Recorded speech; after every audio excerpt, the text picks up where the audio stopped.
Assalamualaikum warahmatullahi wabarakatuh. Di sini saya Nanda Rushidadia Agustin dan teman saya Kunina Fiqo akan membahas tentang organisasi Jamiah Al-Khairiyah. Di sini kami mempunyai 4 pembahasan, yaitu yang pertama pengenalan Jamiah Al-Khairiyah, yang kedua pendiri Jamiah Al-Khairiyah, yang ketiga sejarah perkembangan Jamiah Al-Khairiyah, dan yang keempat yaitu peran Jamiah Al-Khairiyah di Indonesia. Langsung saja masuk ke materi yang pertama, yaitu pengenalan Jamiah Al-Khairiyah yang akan disampaikan teman saya, yaitu Kunina Fiqo. Yaitu yang pertama, pengenalan Jamiah Al-Khairiyah. Jamiah Al-Khairiyah adalah lembaga swasta yang bergerak pada bidang pendidikan dan berperan penting dalam sejarah perjuangan Indonesia. Berpusat di Jalan Kiai Haji Mas Masyhur 17, Tanah Abang, Jakarta Pusat. Jamiatul Al-Khairiyah adalah salah satu organisasi yang tertua di Jakarta, didirikan pada tahun 1901. Pada awal mula didirikan organisasi Jamiah Al-Khairiyah, itu lebih bersifat organisasi sosial kemasyarakatan, di mana tujuan awalnya dapat disimpulkan sebagai berikut. Yang pertama, membantu fakir miskin baik dalam segi material maupun spiritual. Yang kedua, mendidik dan mempersiapkan generasi muda Islam untuk mampu berperan pada masa depan. Dan yang ketiga, menolong umat yang lemah dalam sektor ekonomi.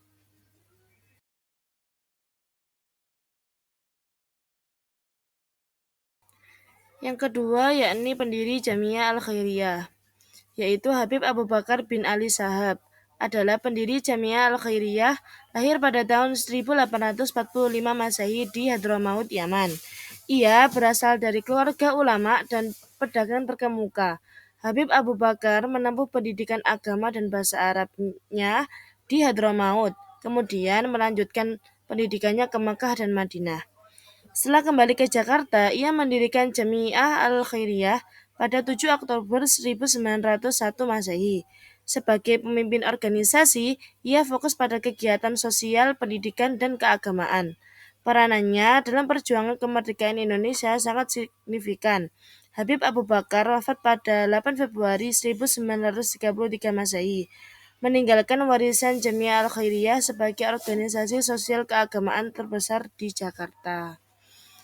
Selanjutnya yaitu akan disampaikan oleh Saudari Nanda tentang sejarah pengembangan Jamiah Al-Khairiyah. Baik, saya akan melanjutkan pembahasan yang ketiga, yaitu sejarah perkembangan Jamiah Al-Khairiyah.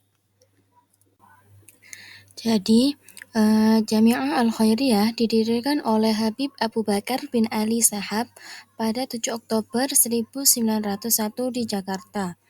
Awalnya, lembaga ini berfokus pada pendidikan agama dan sosial, serta membantu fakir miskin dan anak yatim dengan mendirikan sekolah dan madrasah untuk pendidikan Islam. Setelah wafatnya Habib Abu Bakar pada tahun 1933, kepemimpinan dilanjutkan oleh putranya yaitu Habib Abdullah.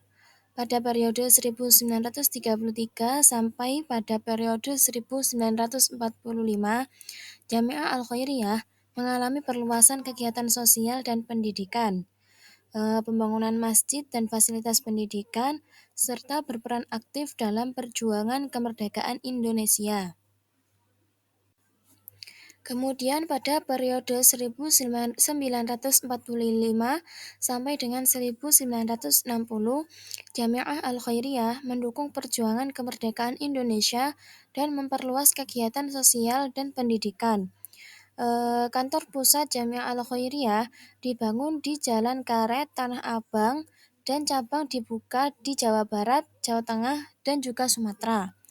Kemudian pada periode 1960 sampai pada periode 1990, Jamiah Al-Khairiyah mengalami modernisasi pendidikan dengan kurikulum baru, membangun fasilitas pendidikan dan sosial, serta mengembangkan program kesehatan dan kemanusiaan.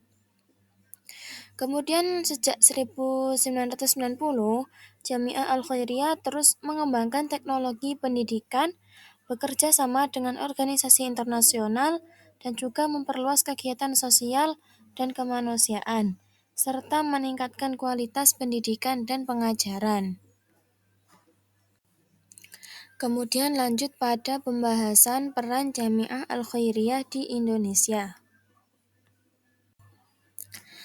Jadi peran Jamiah Al-Khairiyah di Indonesia di bidang pendidikan mempunyai 3 poin.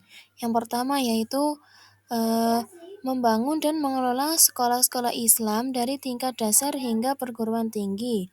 Kemudian yang kedua yaitu menyediakan pendidikan agama dan umum. Dan yang ketiga mengembangkan kurikulum pendidikan Islam. Kemudian dalam bidang sosial. Dalam bidang sosial, Jamiah Al-Khairiyah ini mempunyai peran memberikan bantuan kemanusiaan kepada fakir miskin dan anak yatim. Dan yang kedua yaitu mengelola panti asuhan dan rumah sakit. Dan yang ketiga yaitu menyediakan bantuan kesehatan dan pendidikan bagi masyarakat yang kurang mampu. Kemudian lanjut pada bidang keagamaan. Yang pertama yaitu mengadakan pengajian, khutbah, dan kegiatan keislaman lainnya. Yang kedua, membangun dan mengelola masjid dan fasilitas ibadah. Dan yang ketiga yaitu mengembangkan kesadaran spiritual dan keimanan. Kemudian pada bidang kemanusiaan. Yang pertama, memberikan bantuan bencana alam dan kemanusiaan, mengelola program kesehatan dan gizi, dan yang terakhir yaitu menyediakan bantuan hukum dan advokasi. Kemudian lanjut pada bidang pembangunan masyarakat. Pembangunan masyarakat mempunyai 3 poin juga. Yang pertama yaitu mengembangkan ekonomi syariah dan koperasi, meningkatkan kesadaran lingkungan dan kepedulian sosial, dan yang terakhir yaitu mengembangkan infrastruktur dan fasilitas publik. Kemudian lanjut pada bidang perjuangan kemerdekaan. Yang pertama yaitu mendukung perjuangan kemerdekaan Indonesia, kemudian mengembangkan semangat nasionalisme dan patriotisme, dan yang ketiga yaitu membangun kesadaran politik dan juga demokrasi. Kemudian yang terakhir dalam bidang kerjasama internasional. Pada bidang kerjasama internasional ini mempunyai 3 poin juga, yaitu bekerja sama dengan organisasi Islam internasional. Yang kedua, mengembangkan hubungan diplomatik dan kerjasama. Dan yang ketiga yaitu meningkatkan kesadaran global dan kepedulian internasional. Kemudian lanjut pada bidang keagamaan. Yang pertama yaitu mengadakan pengajian, khutbah, dan kegiatan keislaman lainnya. Yang kedua, membangun dan mengelola masjid dan fasilitas ibadah. Dan yang ketiga yaitu mengembangkan kesadaran spiritual dan keimanan. Kemudian pada bidang kemanusiaan. Yang pertama, memberikan bantuan bencana alam dan kemanusiaan, mengelola program kesehatan dan gizi, dan yang terakhir yaitu menyediakan bantuan hukum dan advokasi. Kemudian lanjut pada bidang pembangunan masyarakat. Pembangunan masyarakat mempunyai 3 poin juga. Yang pertama yaitu mengembangkan ekonomi syariah dan koperasi, meningkatkan kesadaran lingkungan dan kepedulian sosial, dan yang terakhir yaitu mengembangkan infrastruktur dan fasilitas publik.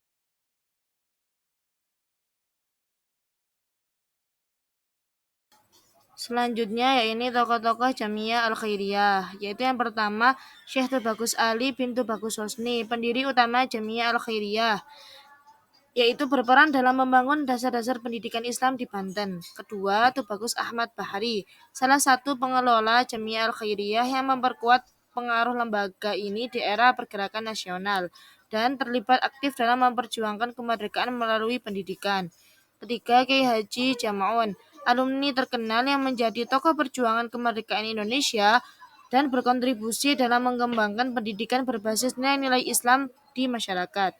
Keempat, yaitu Tubagus Abdul Wahid, yaitu melanjutkan perjuangan pendiri dalam memperluas jaringan lembaga pendidikan Jamiah Al-Khairiyah dan memperkenalkan modernisasi dalam metode pengajaran.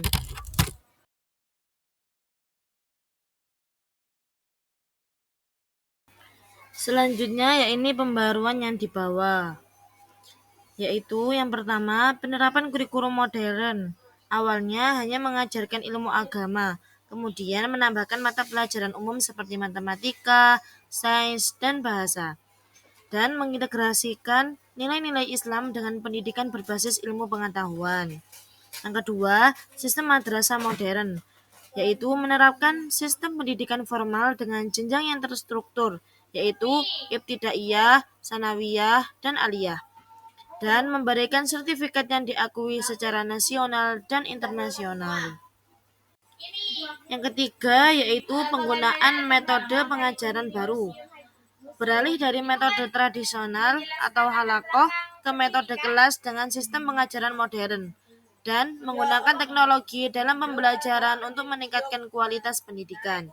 Yang keempat, yaitu pemberdayaan perempuan, yaitu membuka akses pendidikan bagi perempuan sejak awal pendirian, dan mendorong partisipasi perempuan dalam pendidikan dan pengembangan masyarakat. Yang kelima yakni peran dalam pengembangan masyarakat, yaitu mendirikan sekolah-sekolah di daerah terpencil untuk memperluas akses pendidikan dan memberikan pelatihan keterampilan bagi masyarakat sebagai bagian dari pemberdayaan ekonomi. Yang keenam, pengembangan pendidikan tinggi, yaitu mendukung pendirian perguruan tinggi berbasis Islam dan menjadi inspirasi bagi munculnya lembaga pendidikan Islam modern lainnya di Indonesia.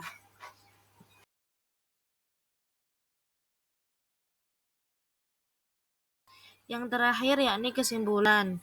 Yang pertama, warisan sejarah yang berharga. Jamiah Al-Khairiyah adalah salah satu lembaga pendidikan Islam tertua di Indonesia yang telah memberikan kontribusi besar bagi pengembangan ilmu pengetahuan dan keislaman, dan melahirkan generasi muslim yang berperan penting dalam berbagai bidang, baik pendidikan, sosial, maupun politik.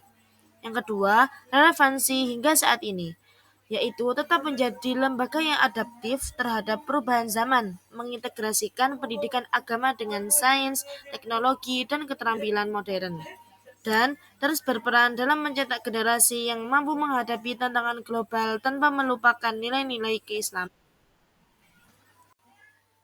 Kesimpulan yang ketiga, yakni inspirasi bagi pendidikan Islam, yaitu menjadi model bagi lembaga-lembaga pendidikan Islam lainnya, baik di dalam maupun luar negeri, dan menunjukkan pentingnya kolaborasi antara tradisi keislaman dan inovasi pendidikan untuk kemajuan umat. Yang keempat, komitmen untuk masa depan. Jamiah Al-Khairiyah tetap berkomitmen untuk memberdayakan manusia melalui pendidikan yang berkualitas, mewujudkan Islam yang rahmatan lil alamin dengan semangat toleransi dan perdamaian, dan mengembangkan kurikulum yang relevan dengan kebutuhan zaman. Jadi, cukup sekian dari saya. Wassalamualaikum warahmatullahi wabarakatuh.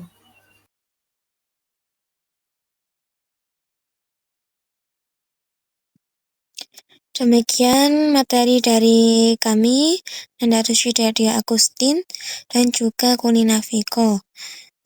Kami mohon maaf bila ada materi yang kurang berkenan dan juga kurang dipahami. Wassalamualaikum warahmatullahi wabarakatuh.